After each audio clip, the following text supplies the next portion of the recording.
Brasileiros pagaram mais de 2 trilhões de reais em impostos só no ano de 2022. Reportagem de Camila Yunis.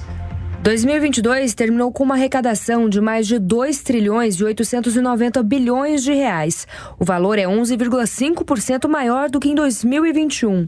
Pandemia, retração do mercado, diminuição do consumo e a inflação são fatores que especialistas avaliam como fomentadores para o consequente aumento da tributação. A quantia paga é alta, sobretudo para boa parte dos brasileiros que têm vivenciado uma redução na renda. João Pereira é autônomo e considera que os valores desembolsados não são revertidos para a sociedade. A gente paga cada vez mais impostos e não tem retorno. A população sente isso no dia a dia, no dia da compra, no mercado. Sente que os produtos cada vez aumentam mais, mas a gente não vê o retorno disso. E agora, justamente que precisaria de um ganho maior de salário, não vai ter, né? Então, a gente sente bastante isso. O contador Rafael tem a mesma perspectiva. Pago muito imposto, mas o retorno mesmo, IPVA é um deles, você vê as ruas esburacadas, IPTU absurdo para um saneamento, de básico urbano ruim. O impostômetro da Associação Comercial de São Paulo fica localizado no centro da capital paulista e atualiza constantemente os valores que são arrecadados em tributos por parte dos governos federal, estadual e municipal. 2023 mal começou e o telão já exibe os mais de 36 bilhões de reais que foram arrecadados desde 1º de janeiro. Na avaliação do advogado especialista em direito tributário Antônio Carlos Morad, o que acontece no país, independente do governante, é a má gestão desses recursos. Para ele, o Brasil vivencia uma situação semelhante à dos outros países no aspecto tributário e considera que o governo anterior não conseguiu impulsionar a economia o suficiente. Não foi tão interessante assim ao ponto de fomentar todos os brasileiros a voltarem a consumir e fazer aquela troca de dinheiro natural que existe em toda a sociedade. O analista econômico César Beck diz que o sistema atual não leva em consideração as desigualdades sociais e reforça a necessidade de uma reforma tributária. Coloca em muitas circunstâncias todos os brasileiros em igual condição financeira. Isso não só gera maiores desigualdades socioeconômicas, mas, ao meu ver, também é cruel. Quando a gente fala de reforma tributária, a gente espera uma reforma tributária robusta, uma apenas reforma tributária, não uma série de mini-reformas. Para o analista, também é fundamental organizar e criar mecanismos de ascensão para as classes baixas.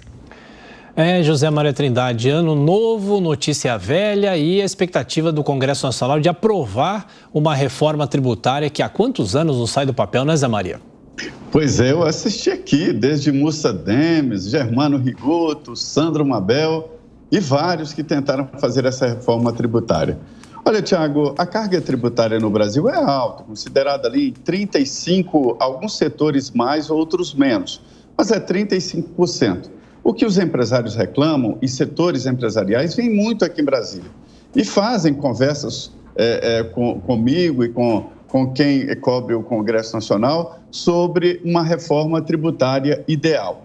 O que é mais cobrado na reforma tributária não é nem reduzir a carga tributária, por incrível que pareça. É a ideia da simplificação. Nós estamos com a legislação tributária muito antiga, é antiga demais. E há uma desconexão. Me disse um representante do setor de calçados, por exemplo, que quando ele fabrica um sapato que tem um tipo cadastro é um jeito, se tem salto é outro, se tem não sei o quê. Então é muito complicado, complexo demais. Um setor empresarial me disse que tem mais de 300 funcionários especializados só para calcular o que deve se pagar de impostos. E ele está cheio de multas pesadas, ou seja, 300 funcionários na empresa, é uma empresa grande, só para calcular e não consegue saber exatamente o que tem que pagar.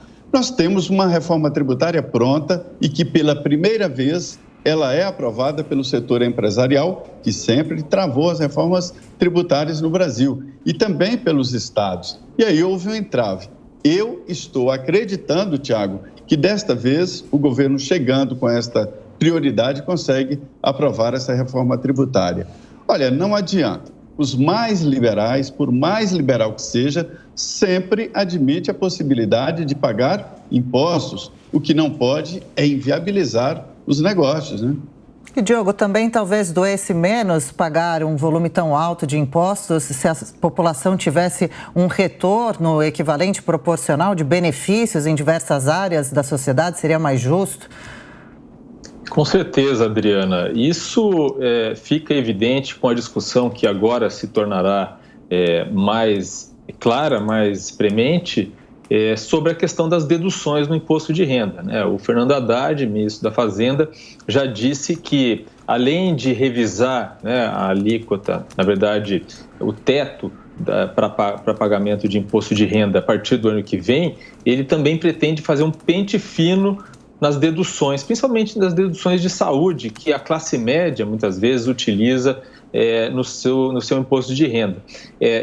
Quando a gente fala na reversão, naquilo que o retorno que o imposto traz em termos de serviços públicos, a gente pensando em termos de saúde, por exemplo, a gente verifica que quando a classe média busca, né, planos de saúde privados, ela o faz justamente porque considera que a saúde pública não atende suas necessidades. Talvez, por exemplo, por não querer ficar em filas para fazer consultas e assim por diante, né? A gente sabe que no SUS, às vezes, demora muito tempo para se fazer uma consulta simples, para conseguir se marcar uma consulta simples. Então, essa classe média acaba pagando 2 vezes pelo mesmo serviço.